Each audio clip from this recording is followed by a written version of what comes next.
الحمد لله رب العالمين وصلى الله على سيدنا محمد وعلى آله وصحبه الطيبين الطاهرين اللهم علمنا ما جهلنا وذكرنا ما نسينا وزدنا علما ونعوذ بك من حال أهل النار اللهم واجعل نياتنا وأقوالنا وأفعالنا خالصة لوجهك الكريم. La louange est à Allah, le Seigneur des mondes, que Allah honore et élève davantage le rang de notre maître Muhammad sallallahu alayhi wa sallam et qu'il préserve sa communauté de ce qu'il craint pour elle. Nous demandons à Allah qu'il nous fasse apprendre ce que nous ignorons, qu'il nous fasse nous rappeler ce que nous avons oublié et qu'il nous augmente en connaissance. Et nous lui demandons de nous préserver de l'état des gens de l'enfer. Nous demandons à Allah qu'il fasse que nos intentions, nos actes et nos paroles soient accomplis sincèrement par recherche de son agrément. On avance un peu. طيب.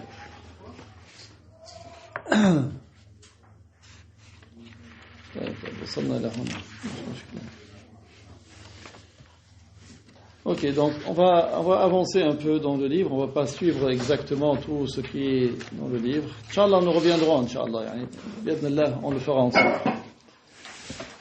قال زيادة بيان للدليل العقلي على وجود الله. Donc dans le chapitre suivant, le cheikh, que Dieu lui fasse miséricorde, a dit preuve additionnelle de l'existence de Dieu. Donc là, il va donner des preuves en plus sur l'existence de Dieu. قال اعلم رحمك الله بتوفيقه أن وجود العالم دليل على وجود الله. Le cheikh, que Dieu lui fasse miséricorde, a dit sache, que Dieu te fasse miséricorde par la réussite qu'il accorde, que l'existence de ce monde est une preuve de l'existence de Allah. Si quelqu'un nous demande quelle est la preuve de l'existence de Allah, c'est l'existence de ce monde. L'existence de ce monde est une preuve de l'existence de Allah. لأنه لا يصح في العقل وجود فعل ما بدون فاعل. Pourquoi? Parce qu'il n'est pas valide, selon la raison, l'existence d'un acte sans qu'il y ait l'auteur de cet acte. Quelqu'un qui utilise correctement sa raison, il n'est pas valable par la raison l'existence d'un acte sans qu'il y ait l'auteur de cet acte. كما لا يصح وجود ضرب بلا ضارب. Tout comme il n'est pas valide, selon la raison, qu'il y ait des coups, C-O-U-P-S, sans qui a donné ces coups.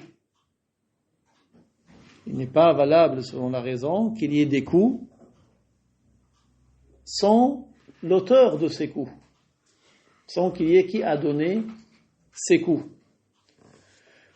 ولا يصح وجود نسخ وكتابة بلا ناسخ وكاتب.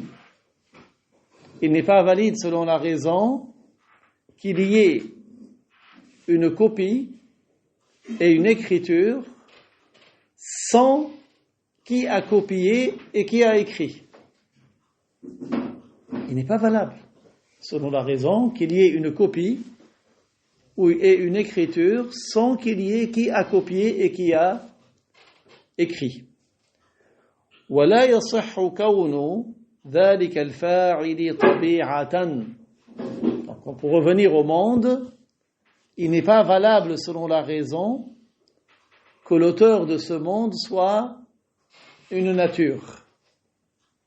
Ce n'est pas valable, selon la raison, que l'auteur de ce monde soit une nature. لأن الطبيعة لا إرادة لها فكيف تخلق.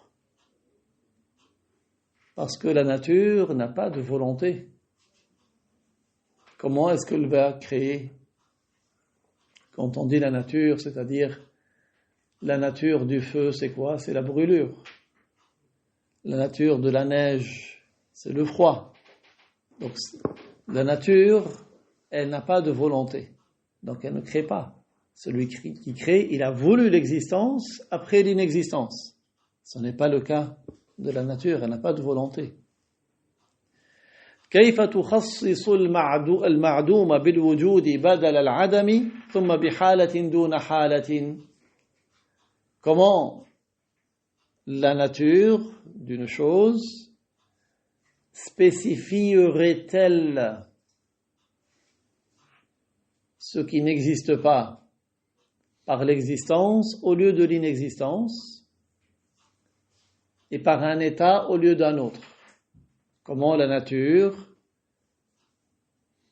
va-t-elle spécifier ce qui est inexistant par l'existence au lieu de l'inexistence et par un état au lieu d'un autre état? Non, elle ne spécifie pas parce qu'elle n'a pas de volonté. La nature n'a pas de volonté, donc elle ne crée pas. Parce que celui qui crée, il a spécifié ce qui n'existe pas par l'existence au lieu de l'inexistence et par un état au lieu d'un autre. Regardez chacun d'entre nous. On n'existait pas. Et là, maintenant, on existe. Donc, celui qui nous a créés, il nous a spécifié par l'existence au lieu de l'inexistence et par l'état que chacun d'entre nous a au lieu de notre état. Chacun d'entre nous a une taille, un poids, des caractéristiques au lieu d'autres. Ça veut dire que c'est celui qui nous a donné l'existence, il a voulu que nous ayons ces caractéristiques au lieu d'autres. La nature, elle n'a pas de volonté, elle ne spécifie pas. وكذلك لا يصح في العقل أن يكون الشيء خالق نفسه. De même, il n'est pas valide, selon la raison, que une chose soit créatrice d'elle-même. Il n'est pas valable, selon la raison, que la chose se donne existence à elle-même. لأن في ذلك جمعا بين متنافيين. Car prétendre cela revient à confirmer deux opposés. Prétendre cela revient à confirmer deux opposés, deux choses opposées, deux choses contradictoires. لأنك إذا قلت خلق زيد نفسه إذا قلت خلق زيد نفسه جعلت زيدا قبل نفسه باعتبارا ومتأخرا عن نفسه باعتبار. Car si tu dis que Zayd s'est créé lui-même,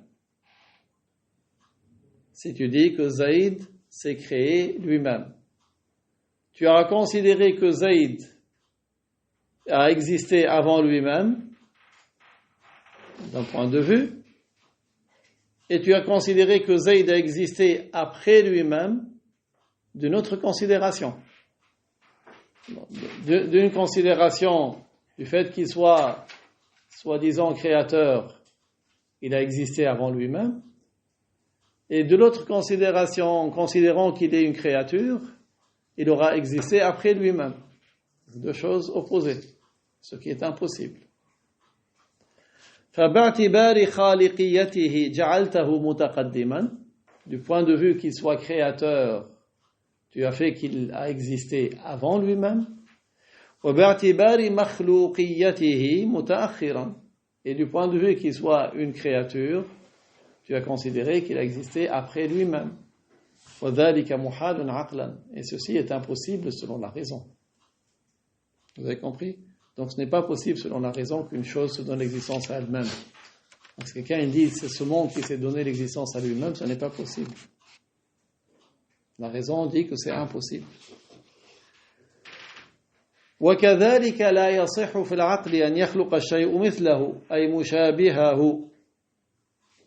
De même, il n'est pas valide par la raison qu'une chose crée son semblable. Il n'est pas valable selon la raison qu'une chose crée ce qui est pareil à elle, ce qui est semblable à elle. لأن أحد المثلين ليس بأولى بأن يخلق مثله من الآخر. Parce que les deux semblables, il n'y a pas qui est prioritaire sur le deuxième pour être créateur. S'ils sont deux semblables, il n'y a pas de priorité pour l'un des deux, bien par la raison, pour que l'un soit créateur et l'autre soit créature, puisqu'ils sont semblables. فالأب والابن لا يصح أن يخلق أحدهما الآخر لأن كلا منهما كان معدوما ثم وجد. Prenez par exemple le père et le fils. Un père et un fils, ce n'est pas valide que l'un des deux soit créateur de l'autre. Pourquoi? Parce que les deux existent après n'avoir pas existé. Donc ils sont semblables, il n'y a pas de priorité par la raison que l'un soit créateur de l'autre, puisqu'ils sont de la même chose, ils sont tous deux, font partie de ce qui existe après n'avoir pas existé. Donc il n'y a pas de priorité rationnelle qui disent non, il faut que ce soit le père qui crée le fils, ou non, il faut que ce soit le fils qui crée le père. Parce que tous deux ont existé après n'avoir pas existé. فمن فكر بعقله علم أنه كان بعد أن لم يكن. Donc quiconque emploie correctement sa raison, il saura qu'il a existé après n'avoir pas existé. Chacun d'entre nous, combien vous avez rempli de papiers, date de naissance, date de naissance, date de naissance. Même sans remplir les papiers, tu sais que tu as existé après n'avoir pas existé. Il y a des événements, tes parents te disent, ah oui, nous on a vécu, on a vu ça, mais toi tu n'as pas vu. Même si tu es né dans le même pays, tu as vécu dans le même pays. Parce que tu n'existais pas encore. Chacun d'entre nous, en s'observant lui-même, il sait qu'il existe après n'avoir pas existé. وما كان بعد أن لم يكن فلا بد له من مكون أي محدث من العدم. Et quiconque qui existe après n'avoir pas existé nécessite qui le fait exister. Tout ce qui existe après n'avoir pas existé requiert, nécessite, a besoin de qui lui a donné l'existence.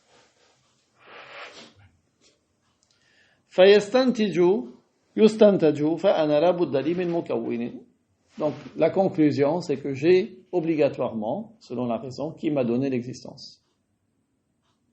Oui. Donc, première introduction, je suis entré en existence. Deuxième introduction, tout ce qui est entré en existence a besoin de qui l'a fait entrer en existence. Conclusion, il y a forcément qui m'a donné l'existence. Oui, c'est comme ça. Je prends une petite introduction, grande introduction et la conclusion. وبعبارة أخرى أنا كنت بعد أن لم أكن. يعني autrement dit, regardez le cheikh, il le reformule. بعبارة أخرى, en d'autres termes. أنا كنت بعد أن لم أكن. Je suis après n'avoir pas été. أنا كنت بعد أن لم أكن. Je suis actuellement après n'avoir pas été. Je n'existais pas avant, mais maintenant là j'existe. وما كان بعد أن لم يكن فلا بد له من مكون. وما كان بعد أن لم يكن فلا بد له من مكون. Et tout ce qui est après n'avoir pas été a nécessairement qui l'a fait exister. Et tout ce qui est ici dans le sens exister. Tout ce qui est après n'avoir pas été, après n'avoir pas existé, a nécessairement qui l'a fait exister.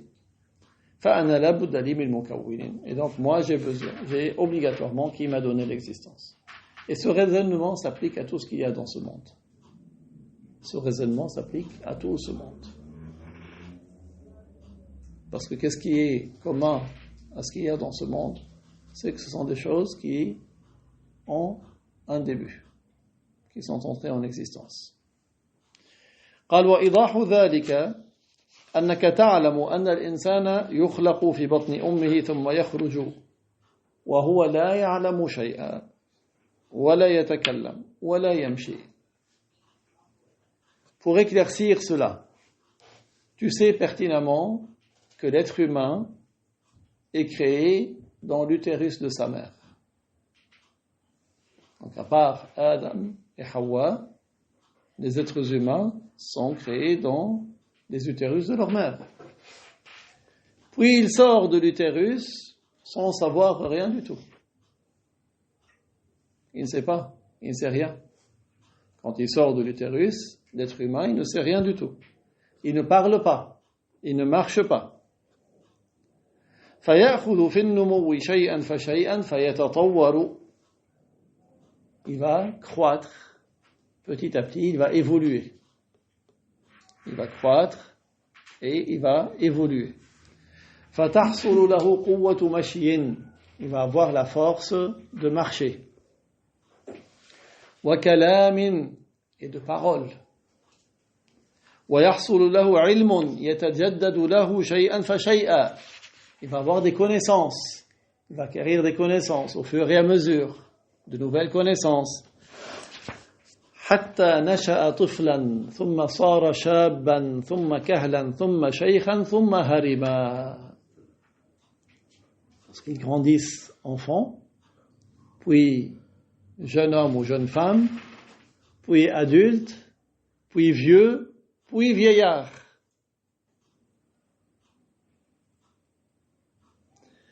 انتقل من ضعف إلى قوة ثم إلى ضعف. Donc il sera passé de quoi? D'une faiblesse à une force, puis à nouveau une faiblesse. Vous voyez, ceux qui ont leurs grands-parents, qui ont vécu avec eux 10 ans, 20 ans, 30 ans, et vous voyez, quand ils étaient jeunes, ils faisaient des choses, après, et nous aussi, chacun d'entre nous, on passe d'une faiblesse à une force, puis à nouveau une fausse. فلا يعقل أن يكون طور نفسه بنفسه. Ce n'est pas concevable selon la raison que ce soit l'être humain qui aura fait sa propre évolution. Est-ce que c'est le bébé qui a choisi quand est-ce qu'il commence à parler, quand est-ce qu'il va marcher?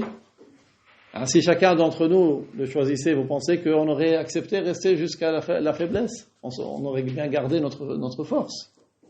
Donc ce n'est pas nous qui évoluons.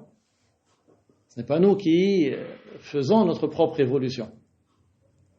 Nous évoluons, mais c'est un être qui est Allah qui nous fait évoluer. Subhanahu wa ta'ala. ولا يعقل أيضا أن يكون الأب طور الابن. Ce n'est pas concevable non plus que ce soit le père qui a fait évoluer son fils. Combien de pères il voudrait que son fils soit un très très fort basketballeur? Oui ou pas? Il prend les bons entraîneurs, le meilleur club, machin. Non? Et parfois, lui, il ne faut rien du tout, c'est un grand basketballeur. Ce n'est pas le père qui choisit l'évolution de son fils. ولا يعقل أيضا أن تكون الطبيعة مطورته. معلش زيد مطورته.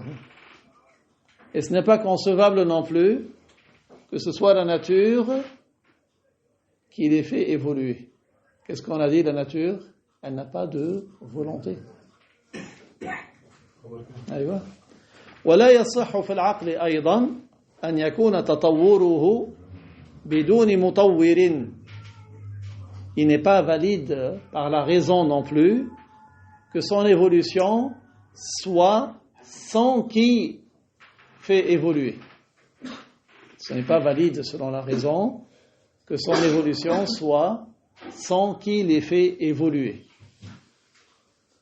فثبت بطلان هذه التقديرات. Donc toutes ces hypothèses sont donc infondées.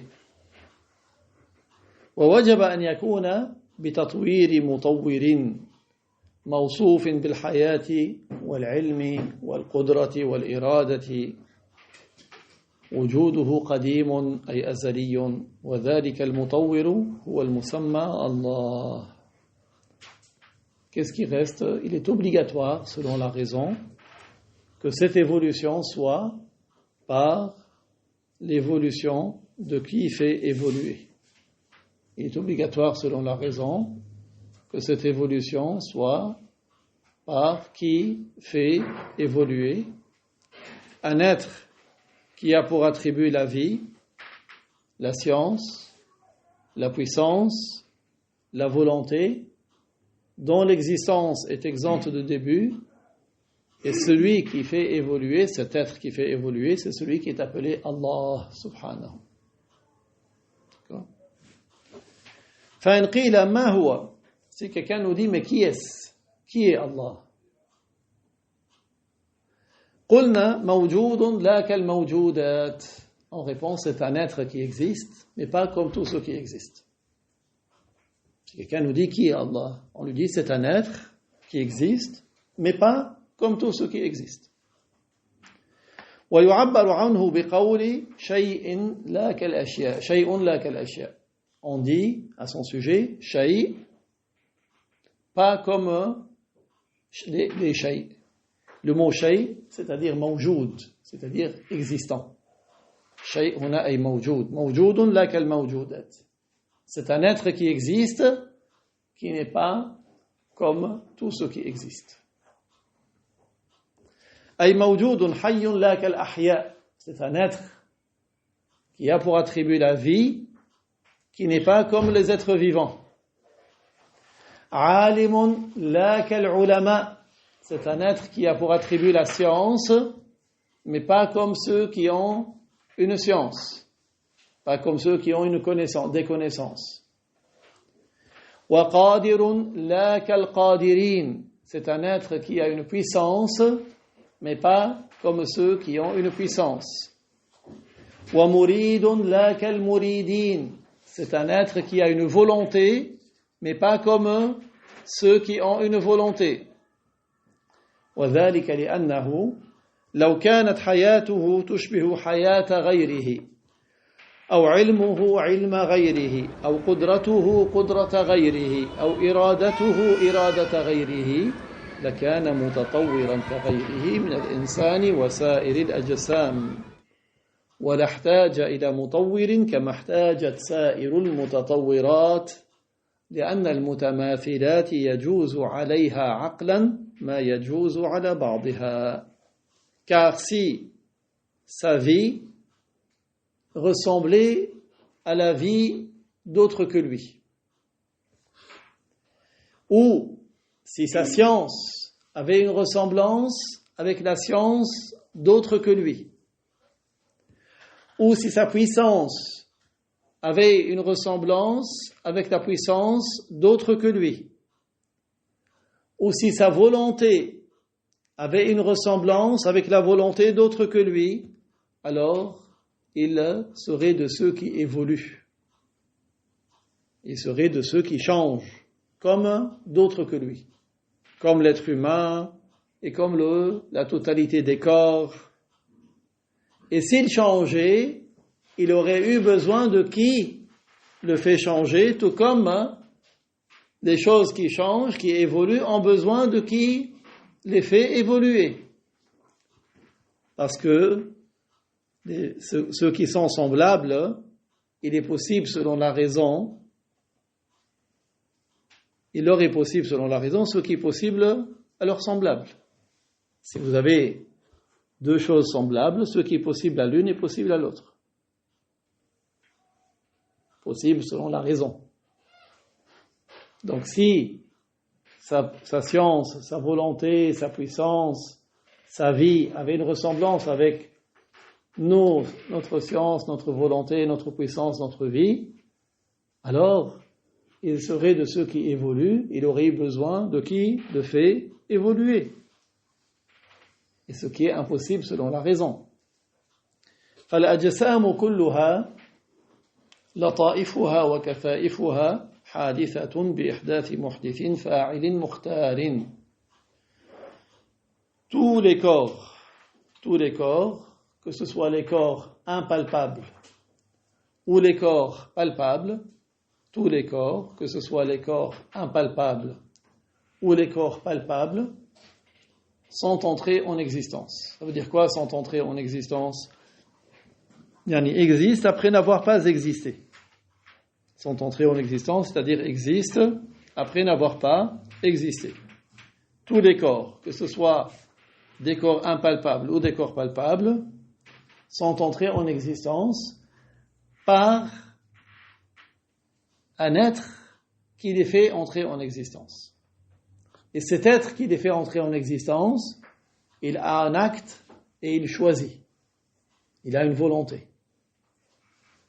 Toutes ces choses qui entrent en existence ont besoin de qui les a fait entrer en existence. Et celui qui les fait entrer en existence, lui, il n'a pas de début à son existence, il a un acte et il a un choix. C'est par son choix qu'il les a fait entrer en existence.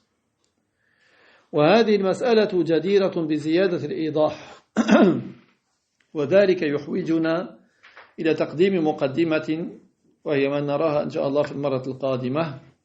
Donc cette question requiert encore plus de détails et pour pouvoir la détailler davantage, le Cheikh il dit j'ai besoin d'introduire d'autres notions. Donc ce sont les notions du jugement rationnel. Et Inch'Allah, nous allons les détailler la fois prochaine, c'est-à-dire le jugement rationnel, ce qui est obligatoire selon la raison, ce qui est impossible selon la raison, et ce qui est possible selon la raison, et nous allons détailler, Inch'Allah, la fois prochaine. نواصل في معنى الشهادتين. وصلنا معنى الشهادتين هنا أليس كذلك؟ Donc nous allons poursuivre dans le sens des deux témoignages dans le livre Sharh al-Qawim. قال الشيخ رحمه الله قرينا معنى الشهادتين. فمعنى شهادة أن لا إله إلا الله إجمالا أعترف بلساني وأعتقد وأذعن بقلبي أن المعبود بحق هو الله تعالى فقط. Donc si le cheikh il rappelle, qu'est-ce que ça veut dire? Il n'est de Dieu que Dieu. Globalement, qu'est-ce que ça veut dire? Ça veut dire, je reconnais par ma langue, j'ai pour croyance et je reconnais et j'adhère par mon cœur que le seul qui mérite d'être adoré, c'est Allah Ta'ala uniquement. Je reconnais par ma langue, j'ai pour croyance et j'adhère avec mon cœur à quoi? À ce que le seul qui mérite d'être adoré, c'est-à-dire le seul qui mérite que je me soumette à lui à l'extrême, c'est Allah. Allah lui seul. Nul autre que lui. ومعنى شهادة أن محمد رسول الله أعترف بلساني وأذعن بقلبي أن سيدنا محمدا صلى الله عليه وسلم مرسل من عند الله إلى كافة العالمين من إنس وجن. Pour ce qui est du sens du témoignage que Muhammad est le messager de Allah sallallahu alayhi wa sallam, qu'est-ce que ça veut dire? Je reconnais par ma langue et j'adhère par mon cœur que notre maître Muhammad sallallahu alayhi wa sallam, il est envoyé de la part de Allah à tout le monde, les humains et les djinns. C'est ça le sens du deuxième témoignage. صادق في كل ما يبلغه عن الله تعالى ليؤمنوا بشريعته ويتبعوه.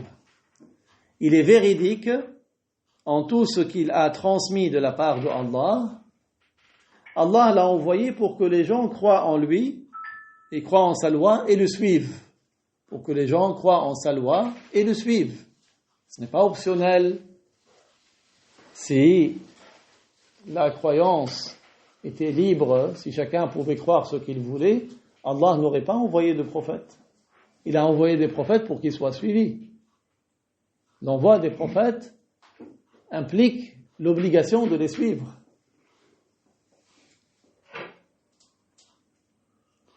والمراد بالشهادتين نفي الألوهية عما سوى الله وإثباتها لله تعالى مع الإقرار برسالة سيدنا محمد صلى الله عليه وسلم.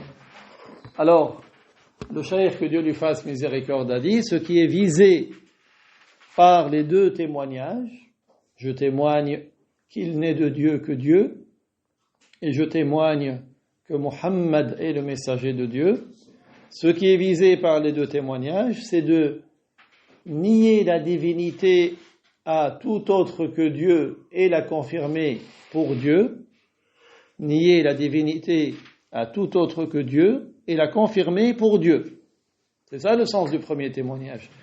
Tout en reconnaissant le message de notre maître Muhammad sallallahu alayhi wa sallam. Voilà le sens des deux témoignages. Nier la divinité à tout autre que Dieu, la confirmer pour Dieu, tout en croyant au message de notre maître Muhammad sallallahu alayhi wa sallam. هذه العبارة فيها نفي أن يكون شيء سوى الله يستحق العبادة. Donc dans le commentaire de cette phrase, le Cheikh il dit, cette phrase comporte la négation que tout autre que Dieu mérite l'adoration. C'est-à-dire que dans cette phrase, il y a la confirmation que nul autre que Dieu ne mérite l'adoration. C'est-à-dire dans cette phrase, qu'est-ce qu'on déduit? On déduit que les vaches ne méritent pas d'être adorées, que les humains ne méritent pas d'être adorés, que les idoles ne méritent pas d'être adorées, que tout autre que Dieu ne mérite pas d'être adoré. C'est ça le sens de ce premier témoignage. Et on est le seul qui mérite d'être adoré, c'est Allah, c'est Dieu. وفيها أي في هذه الجملة كذلك هذه العبارة إثبات أن الله وحده هو الذي يستحق العبادة.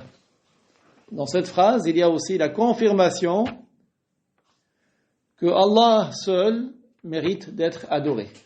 Quand tu dis il n'est de Dieu que Dieu, la ilaha illallah, la ilaha illallah. La première phrase, ça veut dire il n'y a pas d'autre Dieu que la deuxième phrase que Dieu.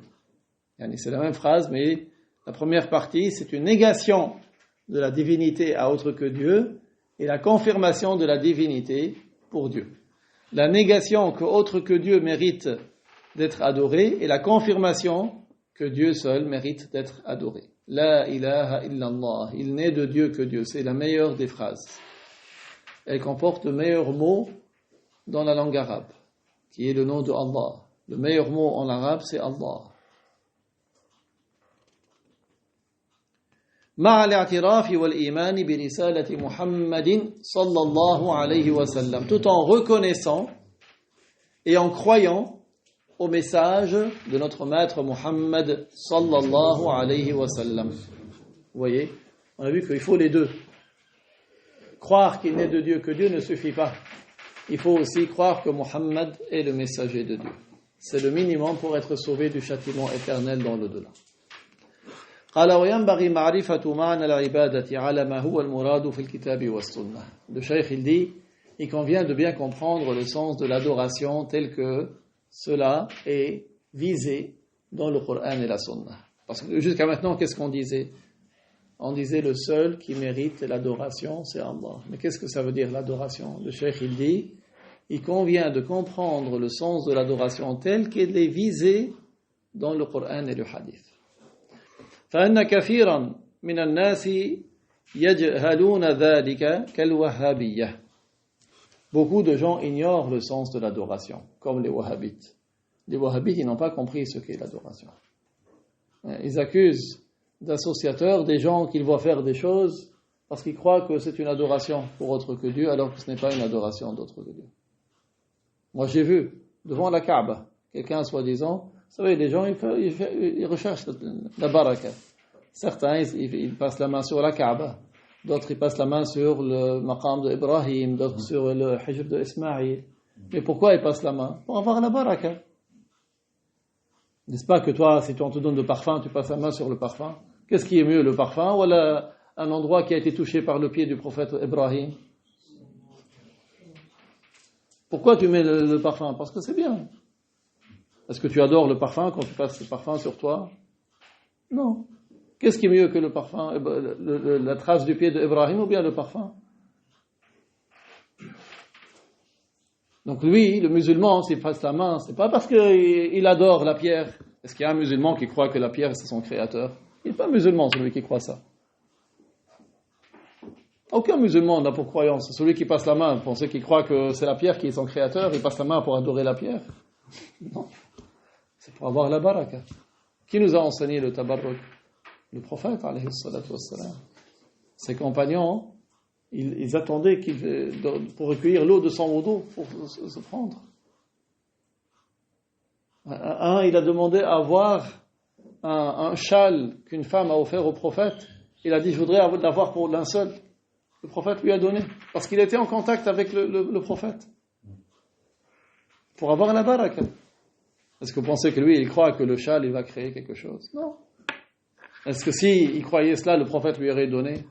Le prophète lui a donné. Le prophète, il dit pas non. Une femme est venue, elle a offert un beau drap au prophète. Le prophète l'a porté. L'homme lui a dit, est-ce que tu peux me le donner? Les compagnons n'étaient pas contents. Il dit, comment tu sais qu'il ne refuse pas, pourquoi tu lui demandes? Il a dit, parce que je voudrais que ce soit mon linceul. Et ce fut son linceul. Pour la baraka. Asma, la sœur de Aïcha, elle sortait la jubba du prophète, elle disait, on la mettait dans l'eau et on prenait cette eau pour soigner les malades. Pour la baraka du prophète, alayhi salatu wassalam. Et ça, c'est les savants, ils ont rapporté ça. Vous avez des centaines et des centaines de hadiths comme ça. Les wahhabites, ils n'ont rien compris, zéro, nul. Ils sont à côté de la plaque. Et le problème, c'est qu'ils ont diffusé leur mauvaise croyance chez des ignorants. Tu vois des gens qui disent, je ne savais pas. Mais c'est connu d'évidence que les musulmans, ils cherchent la baraka. Parfois, même... Donc, ils n'ont pas compris ce qu'est l'adoration. Parce que c'est quoi l'adoration? فَأَنَّ كَثِيرًا مِنَ النَّاسِ يَجْهَلُونَ ذَلِكَ. Beaucoup de gens ignorent le sens de l'adoration. كالوهابية, comme les wahhabites. يظنون أن قول الشخص يا محمد أو يا رسول الله أو يا شيخ عبد القادر الجيلاني أو يا علي أو يا حسن أو يا حسين ونحو ذلك عبادة للرسول ولمن ذكروا. Ces gens-là, ces wahhabites, ils croient que si quelqu'un il dit Ya Rasul Allah, ou bien il dit Ya Sheikh Abdel Qadir al-Jailani, ou Ya Muhammad, ou bien Ya Ali, ou Ya Abu Bakr, ou Ya Omar, ou Ya Hassan, Ya Hussein, il pense qu'il aura adoré celui qu'il a appelé. Ce n'est pas une adoration. فعلى زعمهم هو كافر بندائه للرسول ولمن ذكر بعده وهذا من أجهل الجهل. Selon sa prétention, il est devenu mécréant parce qu'il a appelé le prophète, ou bien il a appelé un compagnon ou un saint. Et ça, c'est la plus grande des ignorances. C'est la plus grande des ignorances. C'est le plus grand des... Parce qu'ils n'ont rien compris. Ils n'ont pas compris ce que ça veut dire l'adoration. فنداء غير الله من رسول أو ولي في حياته أو بعد مماته ليس عبادة لغير الله. Appeler le prophète par son nom, dire Ya Rasul Allah ou Ya Muhammad, ou un saint, Ya Abdel Qadir al-Jailani, durant sa vie ou après sa mort, ce n'est pas une adoration pour autre que Dieu. Ce n'est pas une adoration pour autre que Allah. إنما العبادة كما شرح علماء اللغة غاية التذلل. Alors c'est quoi l'adoration? L'adoration, comme l'ont défini les spécialistes de la langue, en arabe, al-ibada, ghayatu at-tadhallul, c'est l'extrême soumission. C'est ça l'adoration. C'est le fait de se faire humble à l'extrême. Le fait de se faire humble à l'extrême, de se soumettre à l'extrême. Ça veut dire quoi à l'extrême? Yani au bout, le maximum. C'est pas la simple soumission, c'est la totale soumission, l'extrême soumission. C'est ça, l'adoration. Et quand tu dis, Ya Rasulallah, où est l'extrême soumission? Il n'y a pas d'extrême soumission ici. C'est juste, tu appelles un être que Dieu agrée, qui est le meilleur de toutes les créatures. Parce que par la baraka de son prénom, tu espères que Allah t'accorde. Donc, faites bien attention, quand on dit le seul qui mérite d'être adoré, ça ne veut pas dire le seul qui mérite d'être appelé. C'est le seul qui mérite d'être adoré. Le seul qui mérite d'être adoré, c'est Allah. Et adorer, c'est quoi? C'est l'extrême soumission. Ghayatut tadhallul. هؤلاء المسلمون الذين يقولون يا رسول الله عند الضيق أو الفرح ما تذللوا للرسول غاية التذلل إنما يعظمون الرسول تعظيما. Donc ces musulmans qui appellent, qui disent Ya Rasulallah, ô messager de Dieu, quand ils sont dans la difficulté ou quand ils sont heureux, quand ils sont contents, ils disent Ya Rasulallah, eh bien, ils ne se sont pas soumis à l'extrême pour le messager en l'appelant. Ils ne se sont pas soumis à l'extrême pour le messager, mais ils ont respecté et ont eu beaucoup de considération et de glorification pour le messager. C'est cela le sens. ثم قد يقصدون مع ذلك أن يفرج الله عنهم الكرب أو يقضي لهم حاجاتهم إكراما للرسول والأولياء بما لهم عند الله من الكرامة. Et il est possible, il se peut, quand un musulman est dans la difficulté, il appelle, il dit Ya Rasulallah ou Ya Sayyidi Ahmad al-Rifa'i. Il se peut que quand ils appellent, ils citent le nom d'un prophète ou d'un saint, qu'est-ce qu'ils veulent? Ils espèrent que par l'honneur que Dieu a accordé à ses créatures, Allah les délivre de leur épreuve. Ils espèrent que par honneur, par égard, comme Allah leur a accordé un haut degré, ils espèrent que par cela, grâce à cela, Allah les délivre de leur épreuve. Par honneur pour le messager ou les saints, en raison du haut degré qu'ils ont selon le jugement de Dieu. En raison du haut degré qu'ils ont selon le jugement de Dieu. فإذا كان قول يا فلان لملك من الملوك نحوه في وجهه ليساعده في حاجته التي يريدها أو ليدفع عنه ما يزعجه ويؤذيه جائزا ليس عبادة له فكيف يكون إذا حصل هذا لأهل القبور أو للأحياء الذين هم غير حاضرين عبادة لهم. Donc si quelqu'un s'adresse à un roi ou un président ou un directeur, il appelle pour qu'il l'aide, qu'il vienne à son secours, pour une affaire dont il a besoin, ou qu'il repose de lui quelque chose qui lui nuit. Ça c'est permis, et ce n'est pas une adoration pour ce roi. Il l'a appelé, mais ce n'est pas une adoration pour le roi.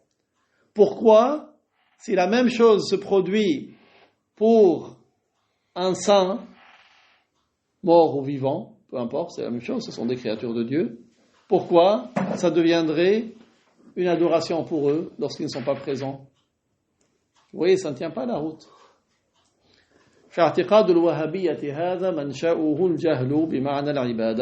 Donc, pourquoi les wahhabites ils ont cette croyance? Parce qu'eux ils accusent de mécréance celui qui appelle quelqu'un de vivant qui n'est pas présent ou quelqu'un de mort.